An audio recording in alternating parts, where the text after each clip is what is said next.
नमस्कार। जिस प्रकार से राजनीति की पारा कहें या तो मौसम का पारा कहें, वो प्रत्येक दिन बढ़ता जा रहा है। और झारखंड में जिस प्रकार से त्रिस्तरीय पंचायत चुनाव है, यहाँ तमाम सीटों की चुनाव होनी है और पहला चरण में आपको हम आज गोड्डा ले आए और गोड्डा के सदर प्रखंड के भाग संख्या 18 से कर्मशिला देवी चुनाव लड़ रही हैं। और आपको ये भी बता देना चाहेंगे कि आखिर चुनाव के पीछे क्यों पड़ा है, ये भी हम आपको बताएंगे। जैसे कि प्रत्येक सदस्य आप सुनते हैं और बराबर हमारे कार्यक्रम में सुनते हैं कि किसी न किसी अहम बिंदु को लेकर जो है चुनाव के पीछे आते हैं। और आज यहाँ कर्मशिला देवी भी हैं और इनके पति नरेंद्र कुमार शाह हैं, जो कि समाजसेवी के तौर पे अगर कहें तो आज नहीं कई वर्षों पहले से भी जो है लगे हुए, पंचायत से लेकर अगर कहें तो प्रखंड लेवल पर समाजसेवी के तौर पे काम करते हैं। लेकिन सबसे बड़ी बात है कि चुनाव के तौर पर क्यों आए, ये सवाल आज हम क्लियर करेंगे। लेकिन क्लियर करने से पहले हम आपको सीधे कर्मशिला देवी से बात कराते हैं और पूछते हैं कि आखिर क्या ऐसा व्यू है जिसके कारण वो समाज में आई है और समाज के बाद अब राजनीति के तौर पे अगर कहें चुनाव में आई है। मैडम, खास तौर से ये बताइए हमको, जैसे कि चुनाव चल रहा है, आपने जिला परिषद चुनाव भी लड़ रहे हैं, लेकिन ऐसी स्थिति में ये हमको बताइए क्या कारण है जो कि आप राजनीति के क्षेत्र में आए, चुनाव लड़ना चाहिए। मैं कर्मशिला देवी निर्वाचन क्षेत्र संख्या गोड्डा 18 से चुनाव लड़ रही हूँ। समाज की स्थिति देखकर मैंने निर्णय लिया कि मैं चुनाव लड़ेंगे। जैसे कि आपको हम बता देना चाहेंगे कि ये कर्मशिला देवी की पहला इंटरव्यू है और पहली बार कैमरा में फेस हो रही है, लेकिन इनसे पहले भी समाज में कई ऐसे बिंदुओं पर उन्होंने चर्चा की है। अगर क्षेत्र के बारे में बात कहें तो सभी क्षेत्र से अवगत हैं। उनके बाद अब हम सीधे तौर से जो इनका जो बात है वो बात है कि समाज की स्थिति को लेकर हम चुनाव लड़ रहे हैं। लेकिन हमारे साथ भैया भी मौजूद हैं, इनसे भी हम बात करवाएंगे और सुनवाएंगे ही कि आखिर क्या ऐसा बिंदु रहा है। नरेंद्र भैया, सबसे पहले हमारे दर्शक को ये बताएं कि आप राजनीति के क्षेत्र पर क्यों मन बनाए, ये जानना चाह रहा है, हर कोई जानना चाह रहा है। अभी तक आप समाज सेवा करते आ रहे थे, लेकिन राजनीतिक पर कदम क्यों रखे? मेरा नाम नरेंद्र कुमार शाह हुआ। मैं चुनाव पर आए कि देखते हैं काम बहुत अधूरा फंसा हुआ है, इसलिए मैं समाज सेवा के लिए राजनीति में आए हैं।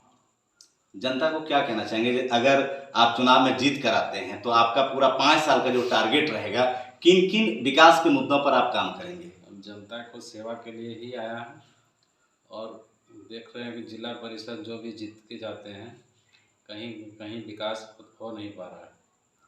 जहाँ भी जाते हैं पब्लिक का समस्या ही सुनते हैं तो हम निदान करेंगे। आप तो पूरे प्रखंड क्षेत्र घूमे हैं और काफ़ी लगाव रहा है आपका, प्रखंड क्षेत्र से लेकर प्रत्येक गांव-गांव का काफ़ी लगाव रहा है। ऐसी स्थिति में आपको क्या लगता है, क्या मुख्य समस्या है समाज में? अभी भी विकास होना चाहिए, वो नहीं, जैसे कि नाली हम कहें या रोड कहें या तो क्या ऐसा क्या समस्या पूरा क्षेत्र में आपको नजर आए? समस्या है कि किसी को देखते हैं, अभी कहीं कोई भी महिला है कहती है मेरा पेंशन नहीं लागू हुआ है, तो वृद्धा पेंशन नहीं है, तो किसी को विधवा पेंशन नहीं है, तो किसी का इंदिरा आवास नहीं है। हमने फील्ड घूमा, बराबर आप लगातार जो है प्रयासरत रहे। लेकिन समाज के तौर पे अगर कहें तो समाज को क्या संदेश देना चाहते हैं कि जैसे युवा पीढ़ी आ गया है अभी तक, अगर हम बात करें तो इस बार गोड्डा में जो चुनाव हो रही है इसमें सबसे अधिक संख्या में अगर बात करें तो अगर अभी तक नॉमिनेट हुई है, यानी जो नॉमिनेशन हुआ है, यानी जो अभी तक चुनाव के मैदान में उतरे हैं, अधिकतम संख्या युवा है। और हमारे भैया भी जो है युवा है, क्योंकि इनका भी एज लगभग अभी 35 से 40-42 वर्ष होता होगा। आप जनता को थोड़ा सा ये बताएं कि आपका एज क्या हुआ है? मेरा 42 साल उम्र है। 42 साल। आप एजुकेटेड क्या हैं? इंटर पास किए हैं। और मेरी पत्नी भी कर्मशिला देवी है, वो भी इंटर पास की है। जैसे कि शिक्षित के तौर पे हम बात कर लिए, लेकिन सबसे बड़ी मुद्दा यानी 5 वर्ष जैसे बिताएंगे, यानी अभी आप जनता आपको चुन के लाती है, उसके बाद 5 वर्ष तक रेगुलर आप रहेंगे, उनके बाद फिर मतदान होना है, ठीक है। लेकिन ये 5 वर्ष के दौरान क्या ऐसा काम करेंगे समाज के लिए जो कि आपको लोग याद करेगा, यानी आज जो वोट देगा?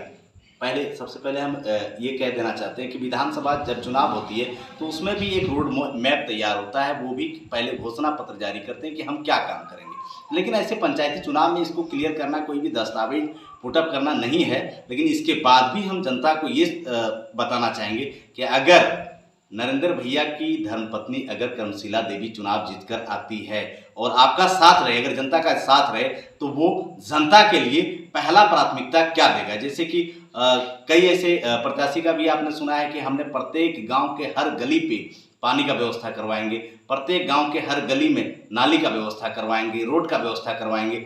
लेकिन ये सभी बिंदु से हटके है या फिर यही है, या पूरा इनके जो क्षेत्र हैं, जैसे हम आपको बता देना चाहेंगे दर्शकों की, जैसे मखनी हो गया, पंदाहा हो गया, या जैसे जमनी हो गया, घाटबंका हो गया, या आपका मारखन हो गया, या सरोनी हो गया, या तो कस्बा गुड्डा हो गया, इन सभी पंचायत, टोटल पंचायत में आखिर क्या कमी है, ये सबसे बड़ी अहम और सबसे अहम बिंदु है और इसी पर चर्चा पे आज हम बात करेंगे। ये सभी पंचायत में सबसे जरूरी क्या लगता है आपको? पानी लगता है, या नाली लगता है, या तो सड़क लगता है? मैं तो जितना दिन से देख रहे हैं, घूम रहा हूँ, देखते हैं ना सड़क है, ना बढ़िया रोड बना हुआ है, एक भी कहीं नाली है, कहीं कुछ है ही नहीं। बहुत दिक्कत में वहाँ का लोग रहते हैं। इसी में अगर हम बात करें तो एक जैसे पंचायत मारखन है या तो सरोनी है, यहाँ पेयजल की समस्या भारी किल्लत की स्थिति बनी रहती है, या तो पंदाहा पंचायत हो गया, ये नदी किनारे है लेकिन इसके बाद भी पेयजल की समस्या है। आप आने के बाद क्या लगता है कि बड़ा ड्रीम प्रोजेक्ट अगर हम बात करें तो जब भी होता है, तो ये त्रिस्तरीय पंचायत चुनाव के बारे में अगर हम कहें तो सबसे बड़ा ड्रीम प्रोजेक्ट जो है वो जिला परिषद के ही फंड से होता है। ऐसे स्थिति में क्या लगता है कि आप पेयजल के लिए कुछ अलग से व्यवस्था करेंगे? हाँ, सेवा करने के लिए हम तैयार हैं। वहाँ के लोग को कोई ड्रीम प्रोजेक्ट भी लाएंगे? वहाँ को भी ड्रीम प्रोजेक्ट लगाएंगे। चलिए आप हमारे साथ बने रहें, आपको प्रत्येक दिन हम अपडेट देंगे कि आखिर कर्मशिला देवी और भैया नरेंद्र ये कहाँ जाते हैं और इनकी क्या स्थिति है, और उनके बाद ये भी आपको दिखाएंगे और ये भी सुनवाएंगे कि आखिर प्रत्येक दिन की जन समस्या क्या आ रही है और उनको कैसे सॉल्व करेंगे और इनका मुद्दा क्या रहेगा। और चुनावी सबसे बड़ा मुद्दा, अगर हम चुनावी नहीं कहें, विकास का मुद्दा क्या रहेगा, विकास प्रोजेक्ट क्या रहेगी, ये आपको सीधे तौर से सुनवाएंगे। आप प्रत्येक दिन देखें शाम 7 बजे।